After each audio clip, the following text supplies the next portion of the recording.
All right, guys, this is what this video is about right here. Those two letters, WR. WR250F. It's 2025 model year. So for a lot of people, this can be a daunting decision. You're in the market for a dirt bike. You've narrowed it down to Yamaha. Yamaha's got 3 250F offerings. Now what do you do? Well, if you're riding strictly off-road, trails, enduro, whatever, you're not going to the motocross track, scratch the YZ250F off your list. That bike is specifically designed for the motocross track.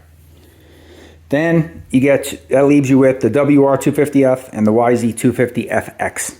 Okay? The FX and the WR are very closely related.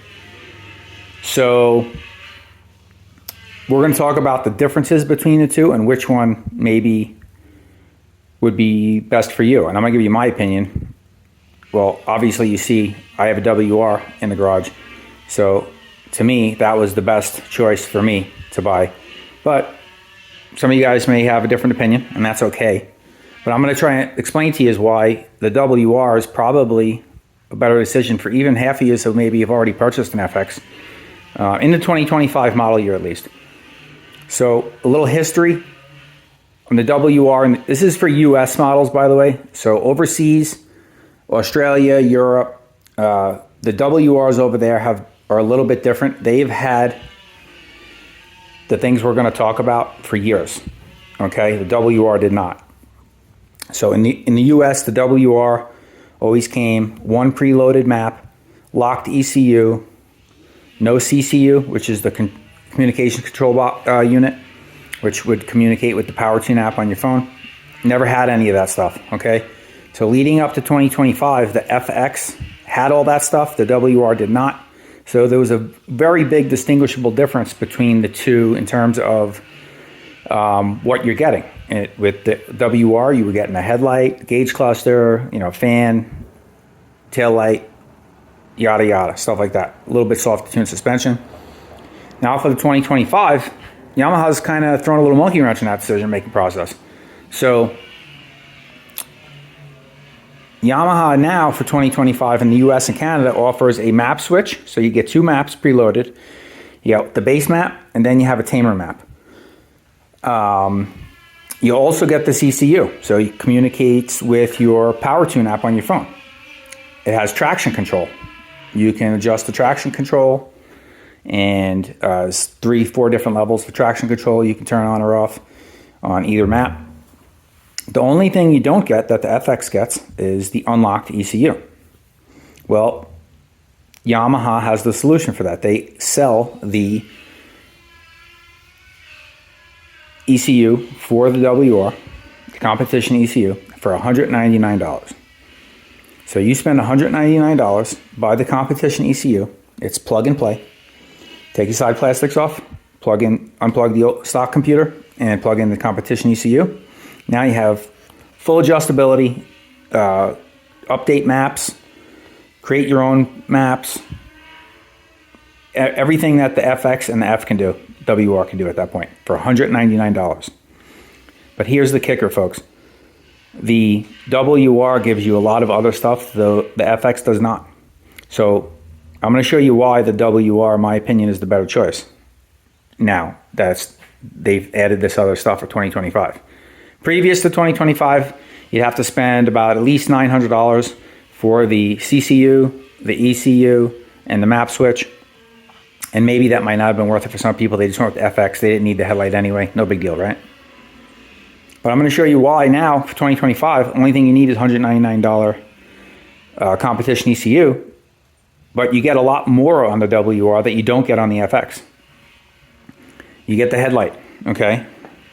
If you do any type of trail riding, even if you don't ride at night, quite honestly, if you're riding in a group setting, it's a safe thing to have, a headlight, because as many of you know that, if you're riding, it's dusty, and the taillight as well, for that matter. It's dusty conditions.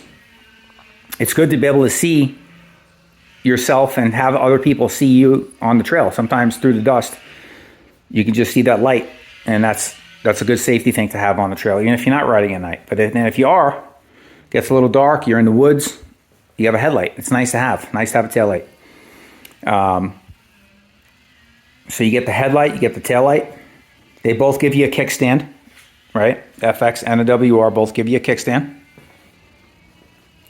There's another thing that the WR gives you that you do not get on the FX. And a lot of people that get FXs end up adding this because their bikes overheat in slow, tight trail conditions and boil over. The radiator boils over.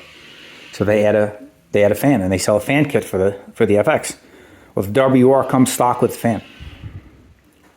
WR also comes stock with this gauge cluster. This gauge cluster is terrific. This is the updated gauge cluster design, so it gives you a lot of information. Old ones didn't give you an actual odometer, just gave you some trip meters. So you didn't really calculate and add up all your mileage and keep it. You'd have to reset your trip and make notes on paper. But now, so you have a clock here. You have a timer setting for lap times that you can activate. Then you have your fuel used. So it tells you how much fuel you've gone through. So I've used 0.87 gallons of fuel since I filled up last. That's your odometer. The bike's got 393 miles on it. Then you have two trips, trip A and trip B. That's the ride I did last. I did 49.3 miles, and you can see I used 0.87 gallons of fuel, so it's good on gas as well.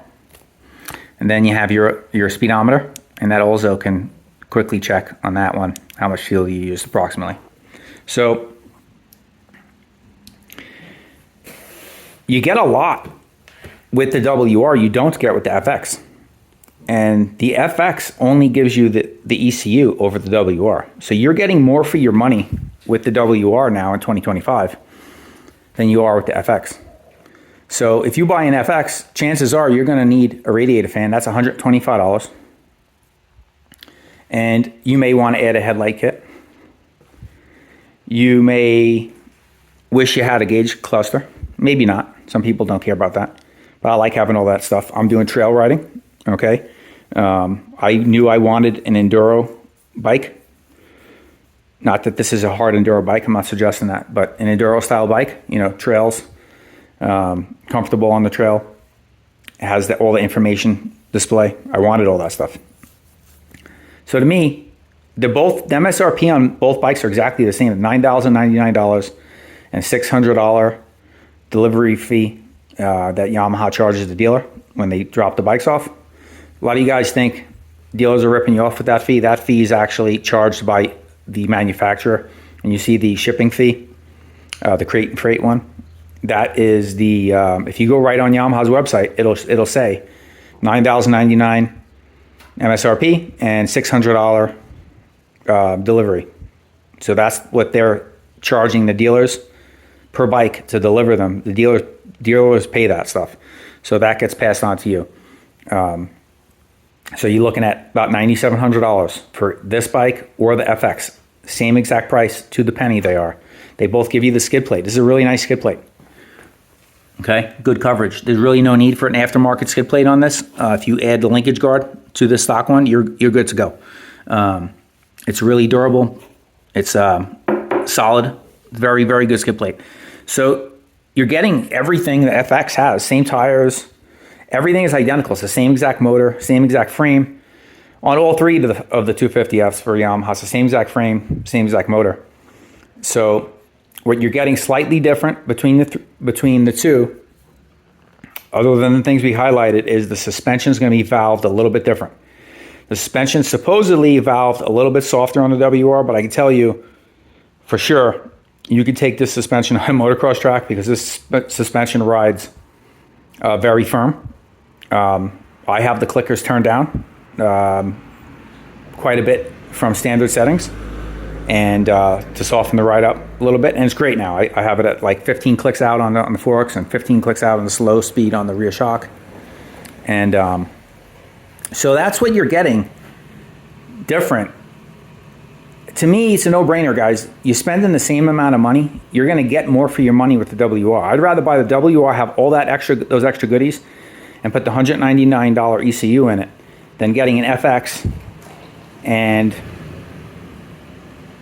having to add the radiator fan, which is, you know, only $75 less than the ECU is. So you're still spending that money, and you don't have lights, you don't have the gauge cluster, you don't have any of that stuff. And if you want to talk about weight, well, weight isn't much of a factor. So this is 249 pound bike from Yamaha, wet. It's wet weight. That's full of fuel, ready to ride. 249. The FX is 243 pounds. So it's a 6 pound difference. That's all it is. 6 pounds is nothing. It's not like it's a 20 pound different bike. 6 pounds different. You get all those extra goodies, and you're paying the same price. To me, this is a no-brainer decision, and that's why I went with this one. It's much more versatile. I can, if I'm out late in the evening, guess it starts getting dark, I got lights. So I can make it street legal, which here in Arizona is very easy to do. In a lot of states it is. You're already ready to go. You already got a headlight, a tail light. You got a brake light switch, and you got a brake light capable, ready to go. So it's that much closer to being able to be driven on the street for those of you who can register it on the street. So that's it, man. I just want to point that out to you. This is very, used to be much more distinguishable between the two, and I get that, and I understand the reason why maybe people chose the FX leading up to 2025 model year. But now for 2025, you're getting basically the same exact bike, slight different valving in your suspension, and you're getting all this extra goodies. All you need is the ECU. So that's it, guys. Just wanted to kind of walk you through that. The differences between the two. I see a lot of information on YouTube, and I see a lot of comments too. And I've gotten comments like, oh, you should have got the FX, or you should have got the F, or no, this is the right bike to buy, okay? This is going to do everything the FX is going to do. It's the same bike with a different ECU. Change the ECU out, you got the same bike as the FX, and you have all these extra goodies on there that you don't need to buy if you wanted on the FX. Also, one more thing while I'm looking at it, you have a different muffler on the WR. So the WR has a spark arrestor in it. So there's plenty of people too, I see, they buy an FX and then they have to get a spark arrestor cap, or they change the muffler to have a spark arrestor, because where they ride they need to be Forest Service approved spark arrestor in there. You already get that with the WR. The only thing with the WR is you're gonna have to do a couple things, and they're free. It's not gonna cost you anything when you get it home to uncork it. It's called uncorking the bike. So when you bring the bike home, for a WR, you're gonna have an exhaust insert in there, and this is all for the government, keep the government happy for noise, okay? So you're gonna pull the insert out of the exhaust. And on my initial video, walk around video of this bike, I talked about how to do all that. So you can check that one out. And you pull the snorkel out of the airbox, and then you cut the screw down for the throttle stop, and it's uncorked. It literally is a 10-minute job. I did it when I brought the bike home. It took me 10 minutes. The bike's fully uncorked, opened up, ready to roll, and that's it. There you go. So and that stuff's free. It's not going to cost you any money. Or if you're going to buy the competition ECU and you don't want to cut down the screw on the throttle body, it comes with the shorter screw. You just replace it. So, but I already cut mine down, so all I need is the ECU, and I will have a FX with a headlight and a tail light. So there you go, guys. That's it. Hope this information was helpful for some of you trying to make that decision on which bike to buy. Maybe some of you weren't aware of the big changes made for the WR on 2025 that made it so close to being like an FX. So smash that thumbs up button on your way out if you enjoyed the video. Subscribe if you haven't. This is Joe at Odyssey Offroad. We'll catch you guys on the next one.